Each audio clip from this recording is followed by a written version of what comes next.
Everyone, only তৃষ্ণার একটা নতুন ভিডিওতে তোমাদের অনেকটা স্বাগত। অনেক দিন কোনো ভিডিও ছাড়া হয়নি, তাই ভাবলাম আজকে একটা ব্লগ ভিডিও ছাড়ি। আমি, মা, দিদি সবাই কিন্তু রেডি হয়ে গেছি মামা বাড়িতে যাব, কারণ মামার আজকে বউ ভাত। তাই দেখো দত্তপ্লিয়া চলে আসলাম, মামাদের জন্য একটু গিফট নিতে হবে। তো কি গিফট নিচ্ছি বলো তো? একটা কানের নিচ্ছি, কারণ এখন সোনার যা দাম।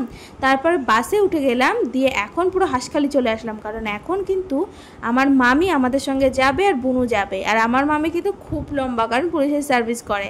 তারপরে কৃষ্ণনগর থেকে আবার ভান্ডারঘরে আসতে হলো দাদু বাড়ি। ওখান দিয়ে এসে দেখলাম আত্মীয় স্বজন প্রায় কমপ্লিট আসা। তারপরে ভাই মাসি ভাত খেয়ে নিচ্ছে, তা আমরা ভাবলাম যে একটু পরে খাবো। তাই ওইদিকে মামা মামি দেখলাম যে বিয়ের কিছু রিচুয়াল করছে, আর এই রিচুয়ালটা কিন্তু দেখতে খুব ভালো লাগে। কিন্তু কি বলতো, এখন যেহেতু বর্ষাকাল, আর এই ভিডিওটা কিন্তু অনেক দিন আগের ভিডিও, তোমাদের সঙ্গে ছাড়ার কথা আমার মনেই ছিল না, মানে শেয়ার করার কথা আমার মনেই ছিল না। তা চারিদিকে দেখতেই পাচ্ছ অবস্থা ভীষণ খারাপ। তারপরে বিয়ের রিচুয়ালটা কমপ্লিট করতে হবে। সেখান থেকে আমরা চলে আসলাম খাওয়া দাওয়া করতে, কারণ সারাদিন সত্যি কথা বলতে কিছু খাওয়া হয়নি। আর সকালবেলা খেয়ে বেরিয়েছি, কিন্তু এতটা পথ জার্নি করেছি যে আবার খিদে পেয়ে গেছে। তো তারপরে দেখলাম যে ডেকোরেশন প্রায় কমপ্লিট, মোটামুটি সাজিয়েছে। অ্যাকচুয়ালি দোষ মামাদের না, কারণ এত পরিমাণে বৃষ্টি হয়েছে যে ওরা তেমনভাবে জোগাড় করার কোনো সময়ই পায়নি। তারপরে সেখান থেকে সবাই মামা মাসি টাসি সবাই মিলে এখন যাচ্ছি আমরা একটু ঘুরতে। এই নদীটার নাম আমার এখন মনে পড়ছে না, কিন্তু খুব সুন্দর, আর গভীরতা কিন্তু অনেকটা, আর আমরা অনেকটা উঁচুতেও দাঁড়িয়ে আছি। তারপর সন্ধ্যাবেলার রিসেপশন, দেখো ডেকোরেশন এই দিকের কত সুন্দর, আর প্রচণ্ড ভিড় ছিল। আর মামিকে দেখাই, চলো জুম করে, এই যে মামি খুব সুন্দর দেখতে।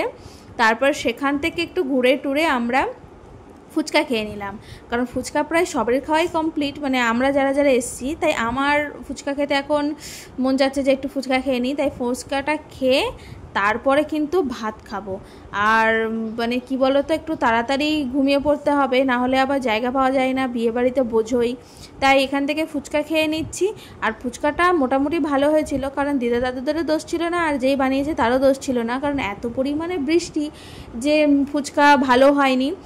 তারপরে এখানে একটু ওয়েট করছিলাম, কারণ ওখানে ওখানে প্রচণ্ড ভিড় ছিল, আর আমাদের জায়গা রেখেছিল আমার মাসি মেশো। তাই আমরা ওয়েট করছিলাম, দিয়ে খাওয়া দাওয়া কিন্তু কমপ্লিট করে এবার সোজা ঘরে চলে আসলাম, কারণ ঘুমাতে, নাহলে কিন্তু জায়গা পাবো না। যা ভিড় বিয়েবাড়িতে বোঝোই তো, যে শোয়ার জায়গা নিয়ে ভীষণ মারামারি হয়।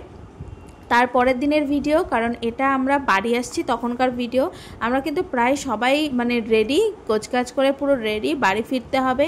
কিন্তু বাইরে মুষলধারায় বৃষ্টি হচ্ছে, কারণ এখন বর্ষাকালে বৃষ্টি হবে এটাও স্বাভাবিক, কিন্তু একটু বেশিই বৃষ্টি হচ্ছে, এই জন্য বিরক্তিও লাগছে।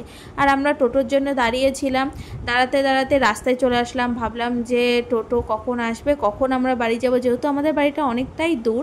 তারপর এই যে আমরা সবাই ওয়েট করে আছি, ফাইনালি টোটোতে উঠলাম। এবার আমরা যাব কৃষ্ণনগর বাস স্ট্যান্ড। তো ওখানে কৃষ্ণনগর বাস স্ট্যান্ডে গিয়ে দিদা আমাদের জন্য পাঁপড় ভাজা কিনে নিয়ে আসলো, আর এই পাঁপড় ভাজা খেতে কিন্তু দারুণ লাগে। তো তারপরে দিদা সবার জন্যই পাঁপড় ভাজা কিনছিল, কারণ দিদার মন জানোই, আর দিদাদা তো থাকলে তো খাবার কিনে দেবে এটা জানি। তো আমাদের রাস্তাঘাটে বেরোলে তেমন কোনো টাকা মানে খরচ করতে হয় না। আর এদিকে মামা মাসি মেশো টেশো সবাই নেমে পড়ছে, কারণ ওদেরও বাড়ি ফিরতে হবে। তো আজকের ভিডিওটা কেমন লাগলো, বেশি লং করলাম না, জানি একটু জগা খিচুড়ির মতো হয়েছে, তবু একটু মানিয়ে নিও।